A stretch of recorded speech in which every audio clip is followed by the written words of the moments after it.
3 months after the battle, ZIX-9472 had not returned to normal research duties.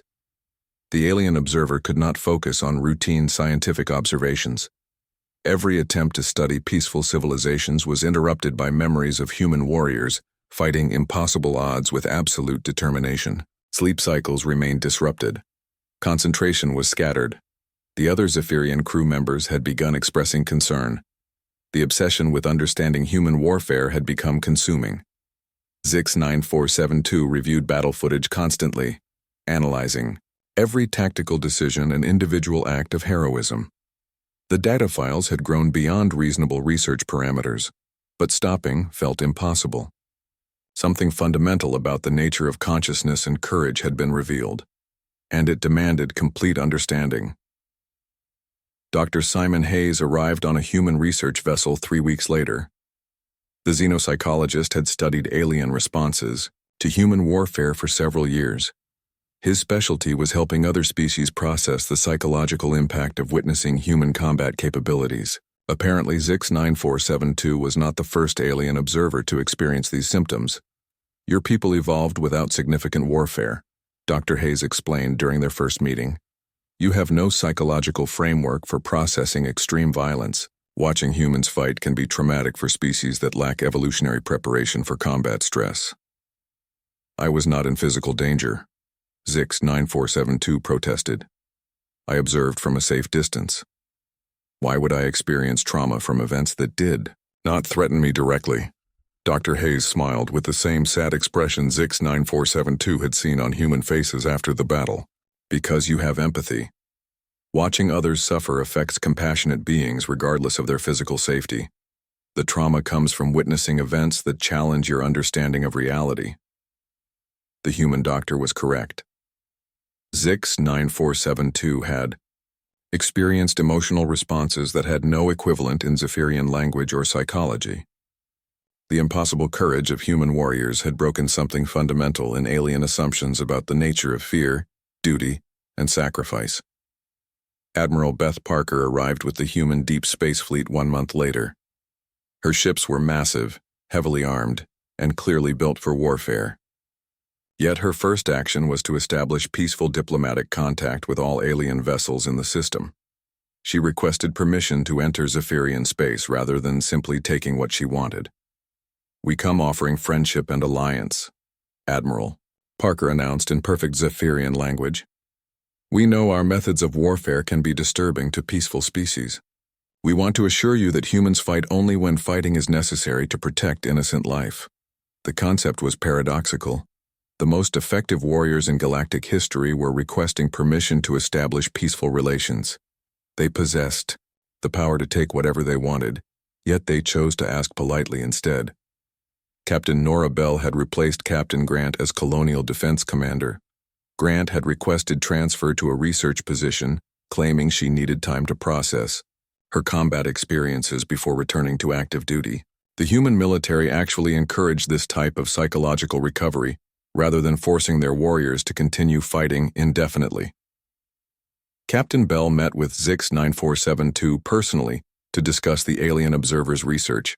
Her manner was professional but gentle, showing concern for the psychological welfare of a being from a completely different species. I understand you have been studying our combat methods, Captain Bell said. Dr. Hayes tells me you might be experiencing stress from what you witnessed. We want to help if possible. Why do you offer assistance to someone who was secretly observing your species? ZIX-9472 asked. I contributed nothing to your defense. I was merely gathering data for scientific purposes. Captain Bell considered the question seriously before responding. Because causing unnecessary suffering goes against our core values. If our actions caused you distress, we have a responsibility to help with your recovery. This is true, regardless of your original intentions. The human approach to former enemies was as confusing as their approach to warfare. They offered medical aid, psychological counseling, and friendship to beings who had been spying on them. Their generosity extended beyond their own species to include anyone who had been affected by their actions. Dr. Hayes worked with ZIX-9472 for several weeks, using techniques developed specifically for treating non-human trauma responses. The process was slow and difficult, but gradually the alien observer began to understand what had happened psychologically during the battle observations. Humans fight the way they do because they understand the full cost of warfare, Dr. Hayes explained. We know that violence causes psychological damage to everyone involved, including observers. We choose to fight anyway because allowing innocent suffering is worse than accepting personal trauma. Your species could develop psychological modification techniques to eliminate combat stress, Zix 9472 observed. Many advanced civilizations have removed inconvenient emotions through technology or genetic modification. Dr. Hayes shook his head firmly. We have considered this option and rejected it completely. The psychological cost of warfare serves an important purpose. It reminds us that fighting should be a last resort. If we eliminated combat trauma, we might become too willing to choose violence over peaceful solutions. The implications of this philosophy were staggering. The humans deliberately preserved their psychological vulnerability to warfare as a moral safeguard against becoming unnecessarily aggressive. They wanted fighting to be difficult and traumatic to ensure they only fought when absolutely necessary. Zix 9472 began to understand why human warriors like Captain Grant needed recovery time after major battles. They carried the full emotional weight of their actions without technological or chemical assistance. This made them more effective fighters, but also ensured they remained fundamentally compassionate beings. Admiral Parker invited Zix 9472 to tour the human fleet and observe their post-combat operations. The ships were impressive examples of military engineering, but they also contained extensive medical facilities, psychological counseling centers, and recreational areas designed to help warriors maintain their emotional health. We learned long ago that taking care of our people's minds is as important as training their bodies, Admiral Parker explained. A warrior who loses the ability to feel compassion becomes a monster rather than a protector. We work very hard to prevent this transformation. The human military was designed around maintaining the psychological health of its members, rather than simply maximizing their combat effectiveness. This approach was completely opposite to every other warrior culture in galactic history. Lieutenant Sam Torres had recovered enough to return to limited duty, but he still attended regular counseling sessions with Dr. Martinez. His treatment was not considered shameful or weak by his fellow humans.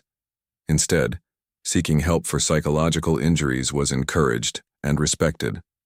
The bravest thing you can do after a battle is admit when you need help healing, Torres told Zix 9472 during an interview.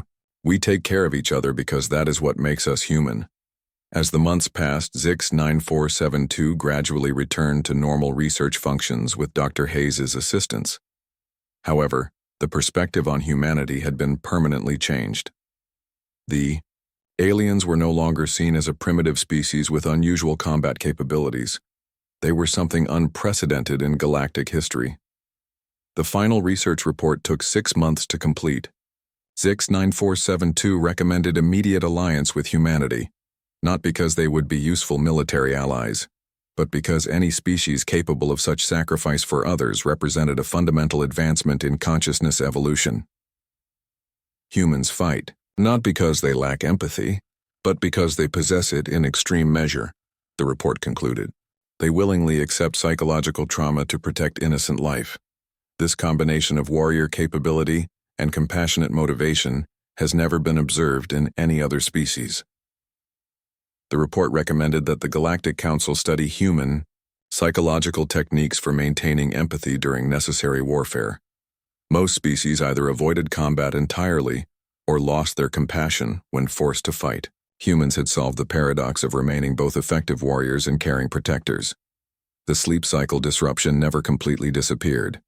Zix 9472 continued to experience occasional dreams about human warriors fighting impossible odds, with absolute determination. But these dreams were no longer distressing. They had become reminders of what conscious beings could accomplish when they chose courage over comfort. The final entry in the research log was simple. I have witnessed the future of conscious evolution. Humans represent what all species might become if they choose to accept responsibility for protecting others regardless of personal cost. They are terrifying and inspiring in equal measure. Zix 9472 submitted the report to the Galactic Council with a personal recommendation for immediate and permanent alliance with humanity. The alternative was to face a universe without their protection, and that possibility was far more frightening than the humans themselves. The sleep disruption was an acceptable price for understanding the true nature of courage. The silence after the battle was more disturbing than the fighting had been. Zix 9472 expected celebration, victory parades, and triumphant broadcasts. Every other species in galactic history had responded to military victory with joy and relief. The humans did something completely different. They sat quietly and stared at the wreckage. Lieutenant Sam Torres stood on the observation deck of his damaged ship, looking out at the debris field that had once been the Catherian fleet.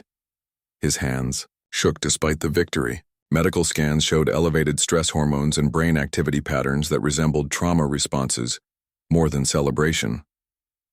Captain Grant walked through the corridors of the captured Catherian flagship, now serving as a temporary command center.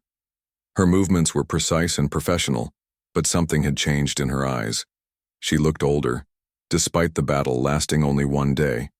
The weight of command and combat had marked her in ways that victory could not erase. Dr. Helen Martinez moved between the human survivors, treating injuries that were not visible on medical scanners. She called them psychological wounds and worked with the same intensity she had seen humans show in combat. Her patients were warriors who had achieved impossible victory, yet many could not sleep or eat properly. Post-combat stress is normal, she explained to a group of soldiers. What you experienced was beyond normal human endurance. Your minds are processing events that should not have been survivable. This is not weakness. This is the price of being human. Zix 9472 found this concept fascinating and terrifying. The humans paid a psychological cost for their combat effectiveness that other species did not experience. Most galactic races fought on pure instinct when threatened. They did not think about their actions or consider the consequences. The humans were fully aware of everything they did and chose to do it anyway. Major Carol Wright began coordinating reconstruction efforts before the fires from the battle had been extinguished. She organized repair crews, managed resource distribution, and planned infrastructure rebuilding with the same tactical precision the humans had shown in combat. Her efficiency was remarkable, but she worked with a grim determination rather than satisfaction. We rebuild because we must, she told her crews. This is what we do. We fight when we have to fight. We build when we have to build. We do what is necessary. The human approach to post-victory activities confused Zix 9472 completely. Instead of celebrating their impossible achievement, they immediately began preparing for the next threat. Defensive positions were reinforced. Weapons were improved. New tactics were developed based on lessons learned from the battle. They acted like victory was temporary and war was inevitable. Zix 9472 attempted to interview several human soldiers about their combat experiences. The responses were unlike anything in the galactic database of post-battle psychology studies. Instead of pride or relief, the humans expressed complex emotions that seemed to include regret, determination, and something they called duty. Private Kevin Walsh, who had held the mountain pass alone for 6 hours, sat quietly in the medical bay. His physical injuries were healing, but he stared at the wall with an expression that registered as profound sadness on emotional analysis equipment. Did you feel fear during the battle? Zix 9472 asked through translation protocols. Every second, Kevin replied immediately. Fear is what kept me alive, but being afraid does not mean you stop doing your job. Your job was to hold the position until relieved. You were not relieved for 6 hours. Why did you not retreat when the situation became hopeless? Kevin looked directly at the observation camera with eyes that seemed much older than his biological age. Because if I retreat, the enemy advances. If the enemy advances, they reach the civilians we swore to protect. My fear does not matter compared to their safety. This response caused system errors in Zephyrian psychological analysis programs. The human had experienced intense fear while simultaneously choosing to face certain death for the benefit of others. This combination of self-awareness and self-sacrifice was unprecedented in galactic records. Sergeant Monica Davis continued treating patients who suffered from what she called survivor guilt. These were humans who felt responsible for the deaths of their fellow soldiers despite having no control over combat casualties. They had achieved victory and saved their world. Yet many were experiencing emotional distress that required professional treatment. "We know the cost of what we do," Monica explained to Zix 9472 during a brief interview. "Every human who fights understands that violence causes psychological damage to both the enemy and ourselves. We accept this burden because someone has to protect those who cannot protect themselves. Other species fight without experiencing these psychological effects," Zix 9472 observed. "Why do humans respond differently?" Monica paused in her work and considered the question carefully. "Because we choose to fight rather than simply reacting to threats. Choice requires consciousness. Consciousness includes understanding consequences. Understanding consequences means accepting responsibility for our actions." The complexity of this response challenged every assumption Zix 9472 had made about the nature of warfare and consciousness. The humans were not better fighters because they lacked fear or empathy. They were better fighters because they possessed these qualities in extreme measure and chose to act despite them. Captain Ryan Foster supervised repairs to his artillery positions while dealing with his own psychological responses to the battle. His precise calculations had resulted in the deaths of hundreds of enemy soldiers. Military analysis confirmed his actions had been necessary and effective, yet he showed signs of what Dr. Martinez called moral injury. "Taking life weighs on the soul," Ryan explained when asked about his condition. "It does not matter if the killing was necessary or justified. The act itself changes you. We train for this, we prepare for this, but we cannot eliminate it entirely." "Would you make the same choices again if faced with identical circumstances?" Zix 9472 asked. Without hesitation, Ryan replied immediately. "Understanding the cost does not change the necessity. We protect what we love, regardless of what it costs us personally." Commander Jake Miller worked 18-hour days coordinating fleet repairs and strategic planning.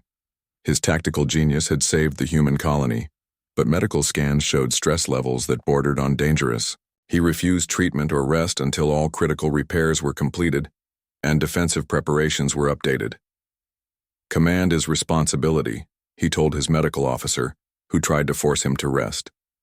"Every decision I make affects the lives of everyone under my protection. I will sleep when they are safe." Dr. Helen Martinez approached Zix 9472 with a request that surprised the alien observer.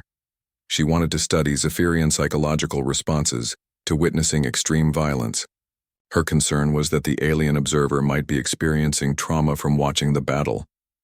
"Your species has never seen warfare like this," she explained. "You may be having psychological reactions that your people do not understand or know how to treat. We have extensive experience with combat trauma. We might be able to help." This offer of assistance from the subjects of study to the researcher was unprecedented in galactic scientific protocols.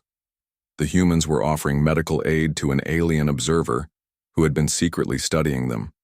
Their concern for others extended beyond their own species. Zix 9472 realized that the human approach to warfare was fundamentally different from every other species in the galaxy. They did not fight because they enjoyed violence or lacked empathy. They fought because they possessed too much empathy to allow others to suffer when they could prevent it. The humans understood exactly what war cost them personally. They knew the psychological price of violence. They experienced fear, trauma, and moral injury from their actions. Yet they chose to pay this price rather than allow innocent beings to suffer. As Zix 9472 reviewed the post-battle data, one conclusion became inescapable. The humans were not superior warriors because they were naturally violent or emotionally limited. They were superior warriors because they were willing to sacrifice their own psychological well-being to protect others. The cost of victory was written In their eyes, their voices, and their careful movements around each other, they carried invisible wounds that would heal slowly or never heal at all, and they considered this an acceptable price for keeping their world safe. The Cytherian admiral made his final desperate move. With half his fleet destroyed and the rest trapped in human tactical positions, he activated the planet cracker weapons. These massive devices could split worlds apart and had never failed to force immediate surrender from any species that witnessed their power. The weapons charged with energy that made space itself ripple with destructive potential. Warning broadcasts went out on all frequencies. The humans had 60 seconds to surrender unconditionally or watch their world die. Surely even these impossible warriors would not sacrifice their entire species for pride. Zix 9472 expected the human resistance to collapse immediately. No rational being could watch planet-killing weapons prepare to fire and continue fighting. The threat was too absolute, too final. Even the bravest species in galactic history had surrendered when faced with complete planetary destruction. Captain, Grant's response came within 30 seconds. All units, priority target those planet crackers. Everything else is secondary. Take them down now. The humans attacked the planet cracker weapons with a fury that registered as pure insanity on Zephyrian. Psychological analysis equipment. They threw everything they had at targets that were protected by the heaviest shields and armor in the Cytherian fleet. Ships designed for cargo transport rammed into weapon platforms. Fighters performed suicide runs against shield generators. Ground-based artillery fired at maximum range, hoping to contribute even tiny amounts of damage. Private Kevin Walsh found himself alone at a critical defense position when his entire squad was killed by Cytherian bombardment. The young human, barely adult by his species standards, had orders to hold the position until relieved. Enemy forces outnumbered him 50-1. Any rational analysis showed his situation was hopeless. Kevin stayed and fought. For 6 hours, this single human held a strategic mountain pass against continuous enemy assault. He used improvised traps, scavenged weapons, and terrain advantages with creativity that amazed even his own commanders. When his ammunition ran out, he threw rocks. When the rocks were gone, he used debris from destroyed equipment. When enemy forces finally overran his position, they found he had eliminated over 200 professional Cytherian soldiers. Captain Ryan Foster commanded human artillery positions that faced impossible targeting problems. The enemy ships moved too fast and were too well protected for ground-based weapons to be effective. Traditional artillery doctrine said his guns were useless against space targets. Ryan ignored traditional doctrine entirely. He calculated firing solutions in his head while under direct bombardment. He predicted enemy movement patterns using intuition rather than computer analysis. He coordinated complex firing sequences while personally operating equipment and directing crews, and somehow achieved accuracy rates that exceeded what the weapons were designed to accomplish. His artillery batteries destroyed 3 Cytherian support ships and damaged 2 major warships using weapons that were never intended for space combat. Sergeant Monica Davis served as both combat medic and frontline fighter. Her duty was to treat wounded soldiers, but the tactical situation required her to fight while providing medical care. This should have been impossible for any individual to accomplish effectively. Monica performed surgery with one hand while returning enemy fire with the other. She treated critical injuries under direct bombardment while coordinating defensive positions. She saved dozens of human lives while personally eliminating enemy soldiers who threatened her patients. Her medical station became a fortress that protected wounded humans while contributing significant firepower to the overall defense. Zix 9472 began experiencing sleep cycle disruption as the battle continued. The research notes accumulated faster than analysis could process them. Every human action challenged fundamental assumptions about rational behavior, survival instincts, and the basic nature of consciousness itself. The humans were not just ignoring impossible odds. They were thriving in conditions that should have broken their minds and spirits completely. Lieutenant Amy Chen had been flying combat missions for 18 straight hours. Her fighter craft had taken damage that should have forced her to withdraw multiple times. Medical scanners showed she was operating on pure determination and stimulants, well beyond normal human endurance limits. She continued flying impossible attack patterns against the planet cracker weapons. Her squadron followed her through maneuvers that defied physics and common sense. They flew directly into the heart of Cytherian defensive fire to reach critical target points. Ships exploded around them, but the surviving fighters pressed forward with absolute determination. Amy's fighter suffered critical engine damage during the final approach to the largest planet cracker.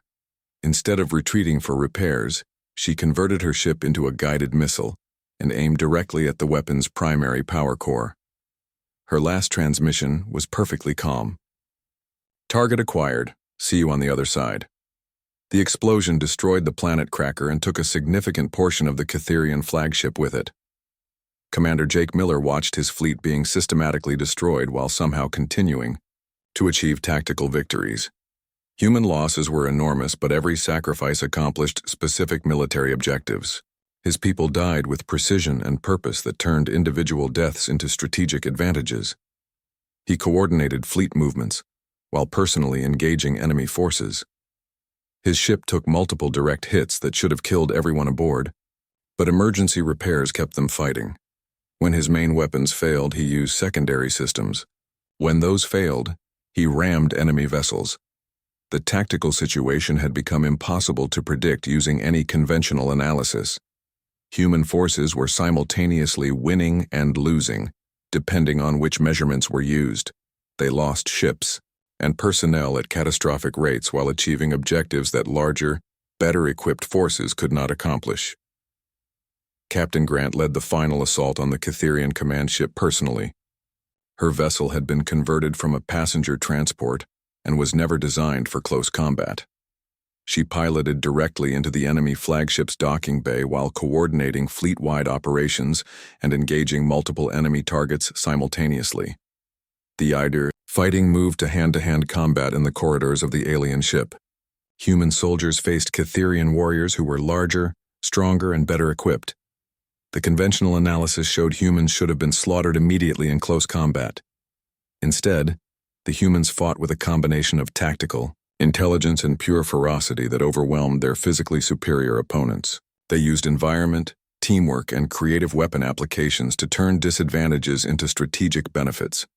Grant herself killed 3 times her body weight in enemy soldiers, while simultaneously maintaining command and control of human forces throughout the entire system. She fought through the ship's corridors toward the command center, leaving a trail of defeated enemies while issuing tactical orders that coordinated attacks across multiple theaters of operation. Zix-9472 stopped, trying to make rational sense of the battle, and simply recorded everything. The humans had broken every known law of military science, biological limitation, and psychological endurance. They fought like they were immune to fear, fatigue, and logic itself. The Cytherian admiral finally attempted to retreat when his flagship's command center was captured and his planet cracker weapons were destroyed. His remaining ships tried to withdraw from the system while human forces pressed their attack without mercy. The humans pursued the retreating enemy with the same impossible determination they had shown in defense. They chased down fleeing ships and eliminated them systematically. No quarter was given. No mercy was shown. When the battle finally ended, the Cytherian fleet had been completely destroyed. Not a single enemy vessel escaped to report what had happened.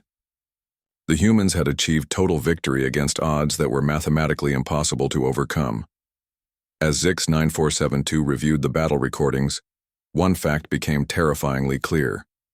The humans had not just won through luck or superior technology. They had won through superior will. The main Cytherian fleet had arrived with confidence built on 1,000 victories. Their massive ships moved in perfect formation, each one a floating fortress capable of destroying entire worlds. Admiral Thekvar commanded from the flagship, expecting another routine conquest. The destruction of his scout formation was merely an annoyance, like insects stinging a giant. Zix-9472 ran combat probability calculations through the ship's computer. The results showed 99.97% chance of complete human defeat within the next 4 hours. The humans had brave hearts, but mathematics did not care about courage. The Cytherians possessed overwhelming advantages in every category that mattered. They yelled that human fighters reached weapons range of the Catherian fleet. These small craft looked fragile compared to the enemy warships. Each Catherian vessel was larger than most human cities. Their shields could absorb the total energy output of the entire human colony for years without failing. Yet something impossible happened. The human fighters did not attack in straight lines or use conventional tactics. Instead, they moved in patterns that defied everything Zix 9472 knew about space combat. They twisted and curved through space in ways that should have killed their pilots from acceleration forces. They appeared and disappeared using what looked like random movements, but created devastating tactical advantages. A human pilot named Amy Chen flew her fighter directly through the center of a Catherian formation. Her ship performed maneuvers that registered as physically impossible on Zephyrian sensors. She seemed to predict exactly where enemy fire would be, and simply was not there when it arrived. Her return fire struck weak points in Catherian armor with surgical precision. Commander Jake Miller coordinated the human fleet from his position on the largest human warship. His tactical decisions made no sense according to established military doctrine. He divided his forces when concentration was needed. He attacked when retreat was logical. He sent small groups against massive targets and somehow achieved victories that violated basic strategic principles.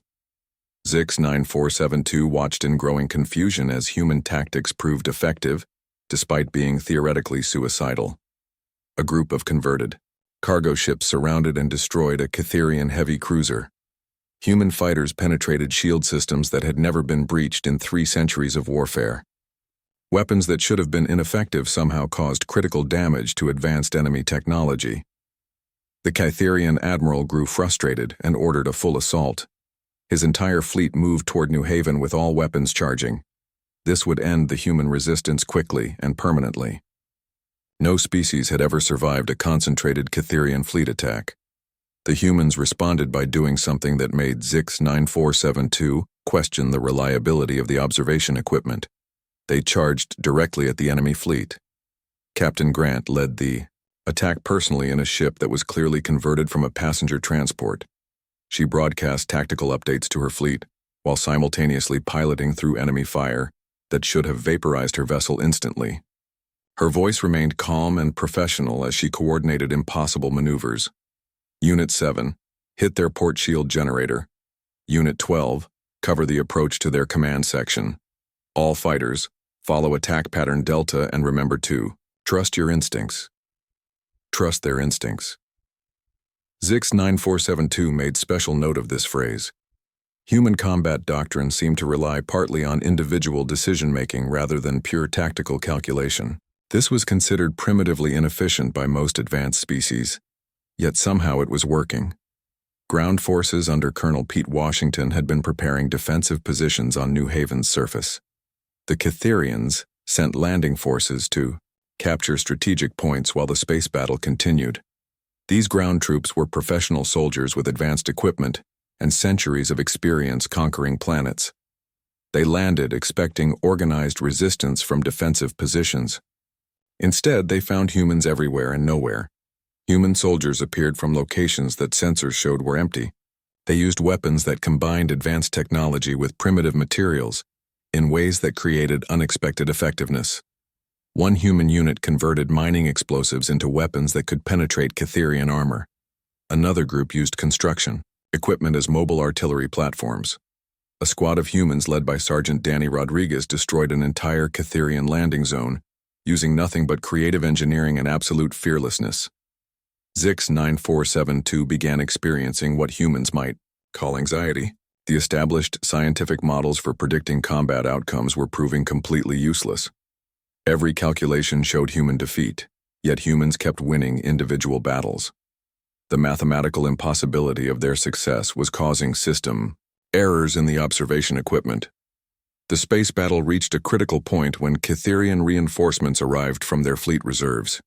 Fresh warships with full energy reserves and undamaged systems. This should have ended any remaining human resistance immediately. Instead, the humans revealed they had been holding back significant forces. Hidden bases throughout the asteroid belt activated and launched additional ships. Weapon platforms that had been disguised as space debris came online. Even some of the asteroids themselves turned out to be heavily armed human installations. The human fleet doubled in size within minutes. Dr. Alex Thompson, the human scientist, who had been monitoring Catherian communications, provided real-time intelligence that allowed human forces to predict enemy movements. His analysis of alien tactical patterns gave human commanders information they used to stay one step ahead of their opponents. Lieutenant Amy Chen continued her impossible flying, now leading an entire squadron of fighters in maneuvers that broke every known law of space combat physics. They flew in formation through enemy fire that should have destroyed them, then scattered in perfect coordination to attack from directions the Catherians could not predict or defend against. The Catherian Admiral made a critical error. Frustrated by human resistance and convinced of his technological superiority, he ordered his fleet to close distance for a decisive engagement. This would allow his superior firepower to end the battle quickly. The humans had been waiting for exactly this mistake. Commander Miller revealed his true tactical plan. Every human action had been designed to draw the Catherian fleet into close combat range. The seemingly random defensive positions suddenly formed a perfect trap. Human ships that had appeared scattered and disorganized revealed themselves as carefully positioned elements of a master strategy. The attack came from all directions simultaneously. Human fighters swarmed over Catherian ships like angry insects. Converted civilian vessels used their intimate knowledge of the local space environment to attack from unexpected angles. Hidden weapons platforms revealed devastating firepower that had been carefully concealed until the perfect moment. Zix-9472 watched in fascination and growing horror as the impossible became reality. The Catherian fleet, which had conquered hundreds of worlds, found itself trapped and outmaneuvered by a species they had dismissed as primitively harmless. Captain Grant broadcast a message to the enemy admiral. "You made the mistake of thinking we were like every other species you have conquered. We are not. This is our home, and we will defend it with everything we have." The first Catherian warship exploded in a ball of plasma that could be seen from the planet's surface. Then another. The humans pressed their attack with a ferocity that registered as mathematically impossible on every sensor Zix-9472 had available. As the battle turned decisively in favor of the humans, Zix-9472 realized that all previous understanding of this species had been completely wrong. These were not primitive beings who happened to be brave. They were something entirely new in galactic history. The humans fought like they were born for it. Zix-9472 floated in the observation chamber of the Silent Observer, watching the small blue and green world below. The human colony called New Haven looked peaceful from orbit. Small cities dotted the continents like tiny jewels. Ships moved between the planet and space stations in orderly patterns. Everything appeared normal for a developing species. The Zephyrian had been studying humans for 3 standard months now. They seemed like most other young races the Galactic Council had encountered. They built things, grew food, raised their young, and lived short lives. Their technology was basic, but functional. Their society showed the usual mix of cooperation and conflict. Nothing particularly special about them. Zix-9472 made notes in the daily report. The humans had developed spaceflight recently and established this colony only 50 years ago. They numbered about 2 million individuals on New Haven. Their weapons were primitive projectile systems and basic energy weapons. Their ships used simple fusion drives. By galactic standards, they were barely past the Stone Age. The research vessel maintained its position in the asteroid belt, invisible to human sensors. The Zephyrians had perfected stealth technology millennia ago. They could observe any species without being detected. This allowed for pure scientific study without interference. A soft chime indicated an incoming transmission. Zix-9472 activated the communication system. The message came from the Galactic Early Warning Network. A Catherian war fleet had entered this system. They would arrive at the human colony in approximately 6 hours. Zix-9472 felt a mixture of sadness and professional interest. The Catherians were known throughout the galaxy as efficient conquerors. They arrived at worlds, demanded surrender, and harvested useful resources including populations for slave labor. Species that surrendered quickly were often allowed to live as servants. Those that resisted were simply eliminated. The Zephyrian had witnessed this process 17 times during research missions. It always followed the same pattern. The war fleet would arrive and broadcast surrender demands. The local population would panic, attempt to flee, or send desperate calls for help. After a brief resistance that lasted hours at most, the planet would fall. The Catherians would strip away anything valuable and move on. Zix 9472 prepared the recording equipment. This would provide valuable data about human behavior under extreme stress. The research on fear responses in developing species was always useful for the Council archives. Perhaps humans would show some unique reactions that had not been documented before.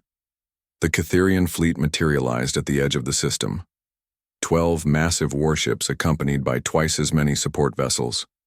Their technology was thousands of years ahead of human capabilities. Each warship could destroy everything the humans had built on New Haven within minutes. The standard surrender demand was broadcast on all frequencies. It played in perfect human language, though slightly mechanical in tone.